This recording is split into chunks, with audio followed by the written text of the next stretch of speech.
Les gars, quand nos enfants et la future génération voudront taper One Piece sur Google, ils vont avoir le One Piece directement devant eux. Ça va être tellement drôle, genre ils vont se spoil le One Piece direct. Nous, à notre époque, nous on tape One Piece, on a l'équipage de Luffy, on a les dernières infos, tout ça. Eux, ils vont taper One Piece, il y aura le trésor direct devant eux. Miskin. Après, force à eux, fallait vivre à notre époque, c'est tout. Force à eux. Mais en vrai, c'est trop une dinguerie. C'est vraiment trop une dinguerie. Genre, il y aura plus d'attente, il y aura plus de trucs. Genre, tu vas taper One Piece, il y aura le trésor.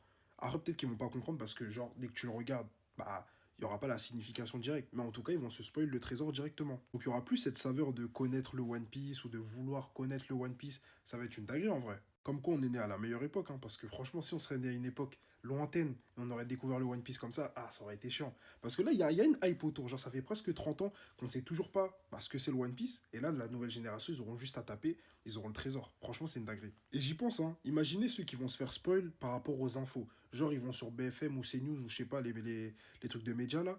Ils se posent devant la télé. Toi, tu t'as vu, toi, t'es un mec, toi, tu regardes One Piece, mais t'as vu, t'es dans l'animé. C'est-à-dire que tu sais pas que le chapitre du One Piece il va sortir. T'es posé devant la télé, tu mets la télé, et là, direct, tu te fais spoil la planche. Dinguerie. En vrai, c'est trop une dinguerie de se faire spoil par la télé.